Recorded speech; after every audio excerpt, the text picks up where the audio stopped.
All right. Hey, guys. So, my name's Cody, by the way. I think I've met some of you, others I have not, but we're about to do a live call recording here. I have a friend of mine that's been in sales. I asked him if he could take a call and give us a few tips. This would normally be a phone call, but just so I can get a good audio recording, I've asked him to join on Zoom. So, he's going to be joining here in just a minute, and you guys are going to see what this call looks like. So, um, I'm going to share my screen so you can see me reading the script. But this is just the only reason this is a Zoom is so we can get a good audio recording of him for you guys to hear. This should be on a phone call.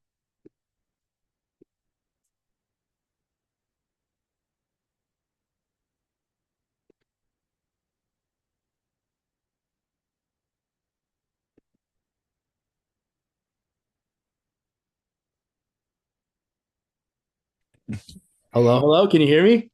I can, yes, sir. Oh, John, how are you today? I'm good, man. I'm Super. good. Good to hear your Well, voice. I know. Good to hear your voice too, man. Thank you for taking the call again. I appreciate it.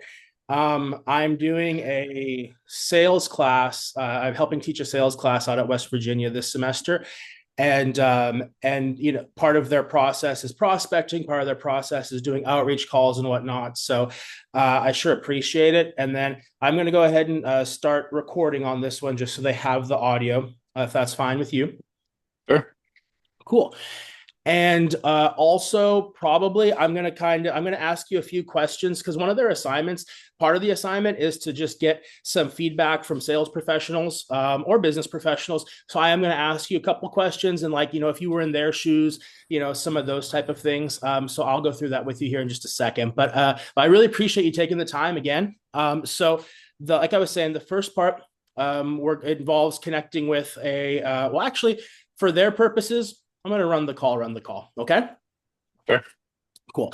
Well, hey, thanks again for letting me reach out, John. As a reminder, I am currently helping teach that class. It's a professional selling course at West Virginia. And I'm reaching out because I'm working on two big projects for the class. So the first part involves connecting with some experienced sales professionals like yourself, just to hearing a little bit about your journey in the business and sales world. And the second project is raising funds as a class to help send Boy Scouts with special needs to like a disability accessible summer camp. So, my big objective for our call is really just getting to hear a bit about your story and maybe any advice you could have for some students in their shoes. And secondly, I would like to tell you a little bit about the special needs fundraiser, see if it's something you might be interested in supporting, or if there's anyone you might be able to introduce me to that kind of help with that goal as well. So I don't want to take more than 10 minutes out of your day. Is now still a good time to chat, sir? Yep. Yeah, I've got some time. Yeah, for sure. Well, great. Well, hey, I'd love to maybe just start by getting a couple questions about your experience first. So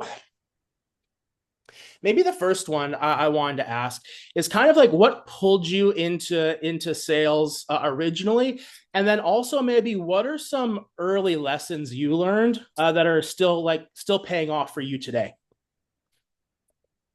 Yeah, that's a great question. I completely lucked my way into sales. I was a high school student that was going off to play college baseball and living and working in a college town. I was competing against college students with much more flexible schedules and better resumes than I was. And so I put in a bunch of applications around town, but couldn't find anything that worked with my baseball training schedule and with me going off to college, et cetera. And so I actually got a letter in the mail from Vector Marketing and Cutco USA. Came in and started off with their sales training program, which in hindsight was probably the best possible thing that ever happened to me, as far as professionally anyway. But yeah, really fell into it because of the flexibility. Figured out pretty quickly that I could make more money there just working, summers and Christmas breaks and things like that. I didn't have to try to work a full-time job while being a student athlete while going to school. I could do stuff kind of around my schedule on my time to make the income that I needed to go have some spending money to go back to school with. And so kind of lucked into that, and then eventually that took off, and I actually forewent my last year of college baseball to in a master's program, a paid for MBA to go full time into sales, and never looked back. I love it. I love it. And what are some of those early lessons, I guess, that you learned that are still paying off for you today? Yeah, I think there's a couple that come to mind immediately. The first one is that whoever takes more action gets more results, right? Generally speaking, sales is really a numbers game. So I've heard it said before, some will, some won't. So what? Someone's waiting, stick with it.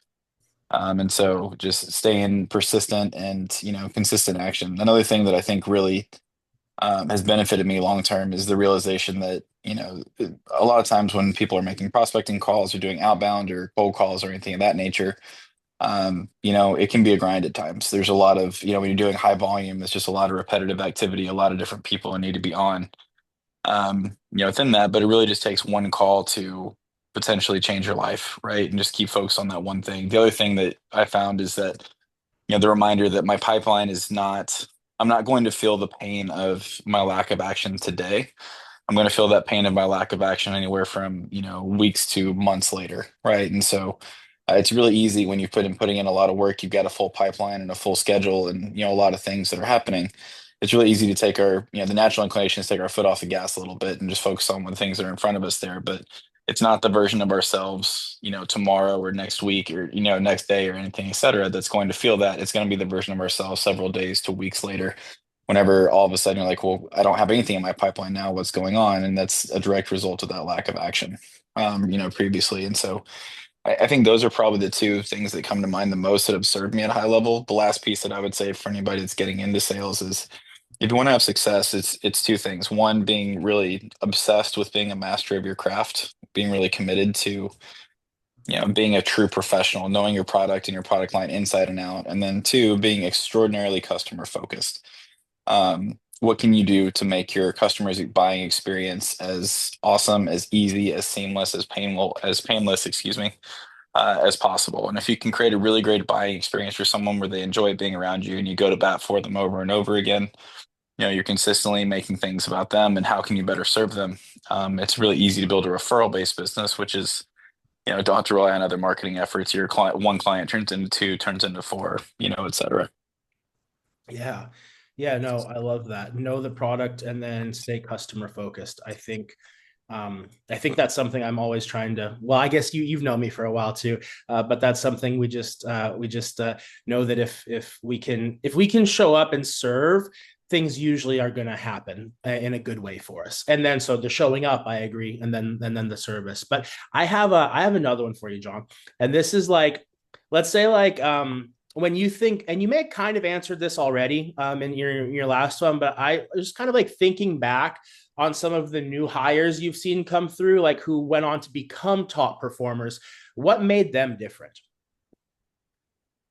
It's a really good question. The first one might surprise a lot of people, but I would say a distinct lack of ego when they first came in was a really impactful piece. And what I mean by that is that it's very easy to fall into the trap of, oh, my personal experience is good for this, or I've done this, or, I'm going to innovate and try to do something new, or whatever the case may be. And admittedly, like as, a 15-year outside sales professional at this point, uh, it's still easy to this day to fall into that trap. It's something I have to constantly remind myself of. But it was always explained to me to find the master, follow the model. So if there's a proven method that works, who am I to sit here and say, oh, well, my way is better, especially if I have zero experience in the field or the thing. To me, it actually is a little, it can be a little bit arrogant to try and assume that I know better than people that have been doing this and had a lot of success at it for a long time. Doesn't mean there's not room for innovation, but to me that comes after mastery of the fundamentals and mastery of the basics. So I would say the lack of ego to start, and then two, willingness to learn, willingness to grow, right? Not taking coaching personally. I think it's one of the reasons why anybody can be great at sales if they're coachable, but it's, especially athletes and people that are used to taking coaching in that sense can oftentimes excel in the role, right? Or someone with that personality profile, I guess I would say, regardless of athletic background. But if you're willing to take constructive criticism and take feedback from people and implement and start to get better, it's really hard to count that person out. It's hard to beat that person or for them to not be successful. We used to always say it's not if you're following, in our Cutco days, we used to have the training manual that was there verbatim, word for word. And it's like, listen, it's not a matter of if you're going to pop, it's a matter of when. The statistics don't lie. If you take enough action, you do the right things consistently enough, it's going to happen. Have faith, stick with it, keep going. And if you're not getting the results after a certain period of time, then there's an issue with the process because if it's proven, it's proven. Um, Right. I love and it. then last piece is just put the work in, at that point. Then it's just a matter of am I taking enough effort? Do I know my numbers? And am I actually doing enough to get this thing off the ground? Yep. Yep. Commit to the action. Don't emotionally attach to the results. Little by little becomes a lot, huh? I've heard those once or twice before. Yeah. And then my kind of maybe my last one for you too. So like, if I were starting like my first sales role like tomorrow, what daily habits in the first 90 days could really move the needle the most for me, do you think? What habits in the first 90 days? That's a phenomenal question. I'd say carve out time and strongly protect daily prospecting. Get in the habit of prospecting every day. I'm gonna say within that and doing some type of outbound to start filling a calendar. It's one of the foundational skill sets of sales, especially outside sales. And it's interesting because what I find is that when I meet sales professionals that are just absolutely killing it, and regardless of industry, it's one of the things that seems consistent across the board is that they, even these, multi-million dollar annual producers, tens of millions, hundreds of millions in some cases in industries like real estate, you know, they're doing crazy volume, but they're still sitting there saying, I prospect every day for 2 hours. I'm in there doing it. So I'd say that's a phenomenal habit to be in. Too, the other thing that I think it's very easy to get caught up in busy work in general. And, oh, well, with us, we used to get referrals on these spiral notebooks. And so is everything organized? Do I have everything laid out and done, et cetera? That's great. And there's a time for organization for sure. I'm not saying be disorganized, but at the same time, 9 to 5 is working hours. Those are for revenue generating activities, right? In any capacity. If more sales professionals would just focus on doing revenue generating activities for 40 hours a week, that's it, 9 to 5, Monday through Friday.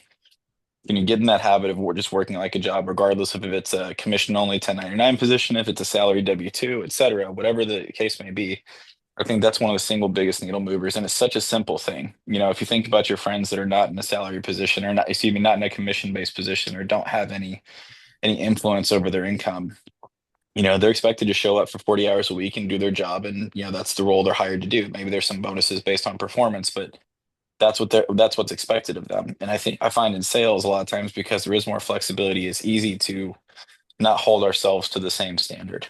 In general. And it's wild because that means there's a huge opportunity for anybody that's willing to Hmm. commit to just 40 hours a week of revenue generating activities, in general. And so stick to I mean, at the end of the day, it comes down to mastery and you sticking to the basics and the fundamentals, execution, and then just consistency and volume. If you nail those things, then in my opinion, it's almost impossible to stop somebody from being successful in sales. Yep. Yep. I love it. And then I wasn't going to ask this question, but I heard you say it just really quick at the beginning, and I think it'd be a fun concept just to kind of for to circle back for the guys that are going to be listening to this recording. You said protect your prospecting time. That Hmm. concept of protecting time, right? Hmm. Tell me a little bit more about that or what you mean. I know what you meant when you want to explain what that prospecting time does and what you do and why it's important, but maybe just that concept of protecting time, though, I'd be interested to hear a little bit more about for them. Yeah, absolutely. So at the end of the day, when we say yes to anything, it means we're saying no to something else. So for example, me saying yes to showing up at work for 40 hours a week is me saying no to hanging around the house and, not doing anything, right? At a very simplistic level, within that. But it's very easy to get caught up in the hustle and bustle of life and other things.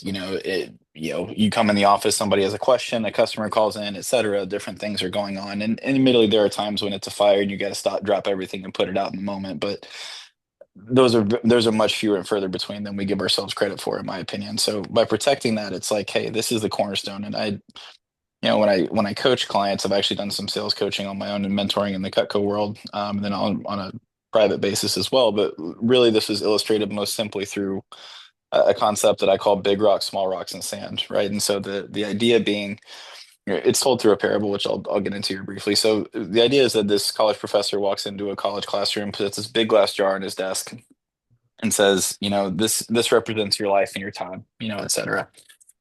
He fills it up with big rocks, right? Rocks about the size of your fist, fills it up to the top. He asks the class, is this full? The answer is yes.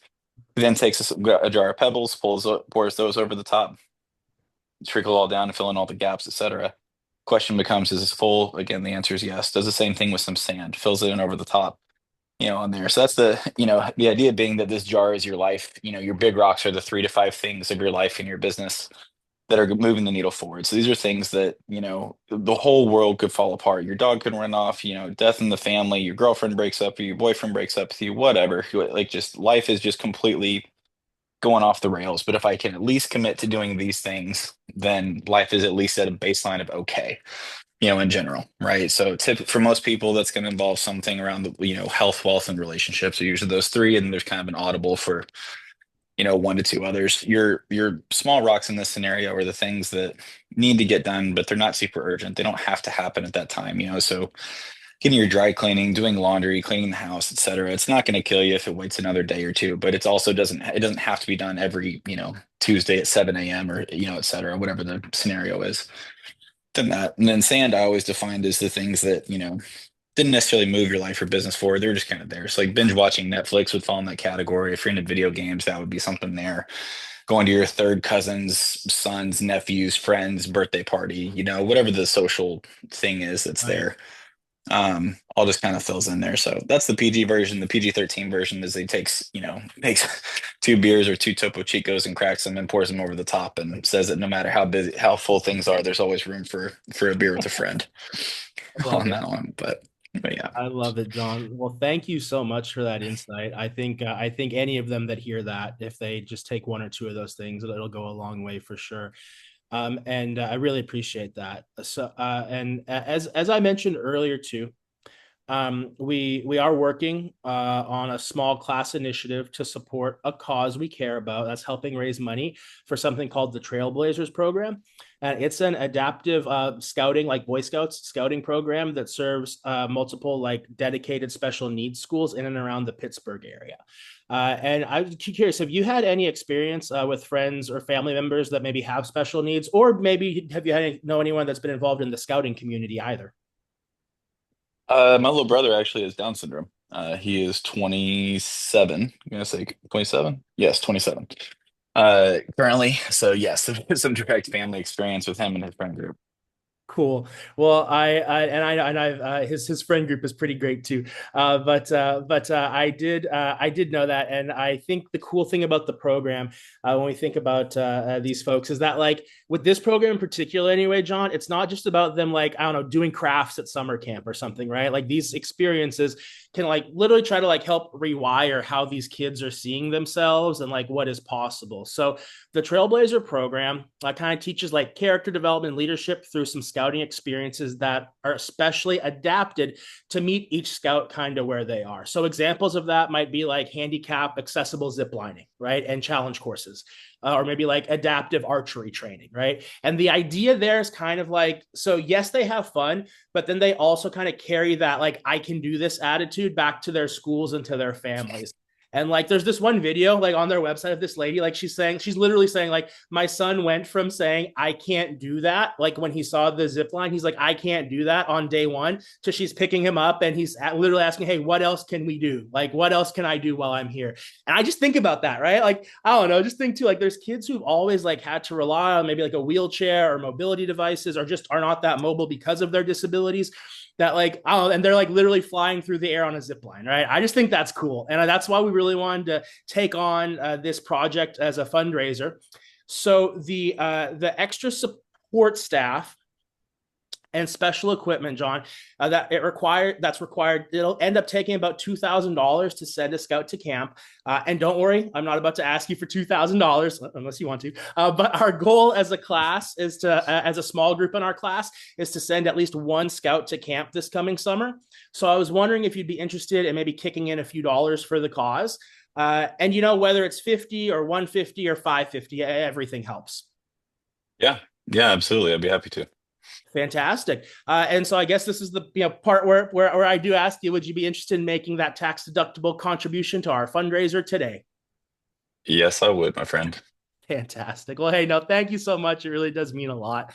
And if you can give me just 1 minute, I'm going to go ahead and send you a confirmation, or excuse me, I'm going to send you a contribution link. If you wouldn't mind just grabbing your card real quick while I'm doing that. And I Yep. think that the link also takes you to like Apple Pay too, if that's more convenient. I think they have that as well. So give me 1 second, and I'm just going to text this to you. Let me know if you get it.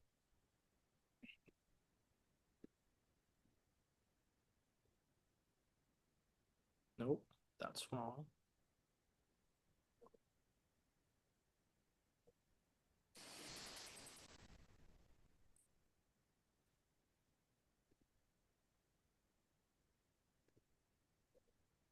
Cool. There we go.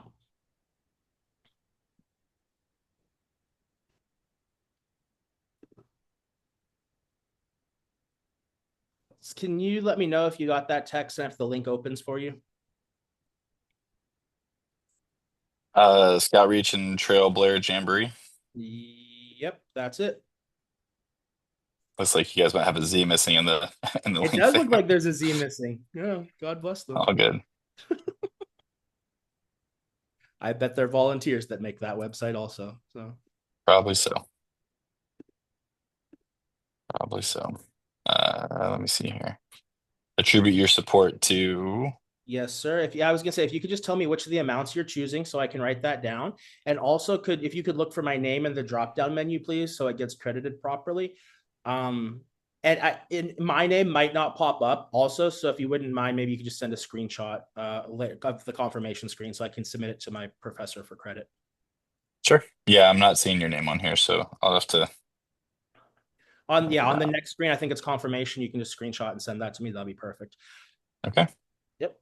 And which of those amounts were we gonna do today? I think we'll double down and go for $100, man. Bro, that means so much. That's really cool. I'm really excited. I don't know. I think, and the fun thing, honestly, is there's like 200 sales students in these classes, and they're all doing these calls. And they're going to get to hear you listen to these calls, or they're going to listen to this one that we just did too. And like, I just think like what a big impact that many people asking, for support for these campers is going to do. I think it's really cool. So I really appreciate it again. Yeah, it's a great cause. And then, and real quick, before we hang up, if I, let me just, if, and you can say no, no big deal. But if I were to send you just a quick blurb about what I'm doing, would you mind maybe putting me in a three-way text message and introducing me to like just one friend or colleague that might be willing to give me a couple minutes as well? Sure. Happy to. All right, you're the best. All right, well, hey, thank you so much, John, and thank you again for all that great advice. I'm gonna literally make a quiz for the students and make see if they pass, and so they can retain that information when they hear this recording. But I will make sure that it's put to good use, I promise. And also, I know it doesn't mean a lot to you, but just on behalf of those kids, we really do appreciate your donation, John. Yeah, happy to. And I got that confirmation, that message you just sent me right now. Cool. Perfect, my friend. Well, hey, I will be sure to reach out again soon and touch base. I'll let you know, kind of keep you updated on how this project is going. And then again, if you're open to doing some more stuff for class, we could really use someone with insight like yours a little bit more in depth as well. Sure. Yeah, I would love to. All right. Well, hey, bro, you are the best. I'm gonna let you go. Thank you. I know I said 10 minutes, but I appreciate your time. And if you need me, call me. And I look forward to talking to you soon. Sounds good, brother. Talk to you later. All right, bye. Bye. Cool. There was that. I legit didn't know he was going to give $100. That's really cool. So I don't know. That's cool. He probably noticed a few different things on that recording. Just so you know, the message I sent to him originally did say, "Hey, would you give me some input and advice?" It might be a good idea to ask them if you can just record the call too, so that way, like we can, when these people tell you good advice, we can share that with the class. That'd be probably a great thing as well, honestly. But I asked, so I had, since it was in my original message that I texted him on LinkedIn, that said, "Hey, would you mind giving some advice?" I wanted to make sure we spent a lot of time actually digging in and getting that advice from him, because that's kind of, in this scenario, that's kind of the hook, right? If we're being honest, right? And the blurb about the special needs camp, a little bit different. I mean, that's one of our purposes, but as long as we kind of lead with that with them, I think lots of the calls will probably go just like that. I'll see if I can record another one for you guys too, but hopefully this will be enough to kind of get us going. And then also noticed I made this script personally for me, and so it's kind of paced and worded the way I would talk. if you don't talk the way I talk, then don't that you can make some edits to make it sound like you. But if you kind of notice, I pretty much stayed to my outline more or less, and that's really what we just want to do, right? Hear about them, engage, ask some follow up questions. Like he said something, I wasn't one of my questions, but I wanted to know more about that the protecting your time thing. That was cool. So just be curious, be a genuine person, be curious on the call, and then just from a place of genuineness, ask them, if it's something they'd want to do, and well, if they say yes, great. If not, no. I did not prep an objection section for this script on purpose. I would like you guys to go and create your own set of objections. Those might be like, I need to talk to my wife. Let me think about it. Not now. Can I call you back later? Can I send the donation in later? Maybe. Those might be the big ones probably. I'm already giving my money somewhere else. I'm not sure, but if you want to make some of those own objections for you, I left that out of the script on purpose because I don't want to make the whole thing for you. You can do a little bit too. But anyway, guys, I'm so proud of you. We're gonna kick butt. We're gonna take names. We are going to raise a lot of money for these young people, and I sure am proud and privileged and honored that I get to be doing with all of you guys. So I will see you around, and I'll try to make a couple other videos and record them for you guys too. Have a good one.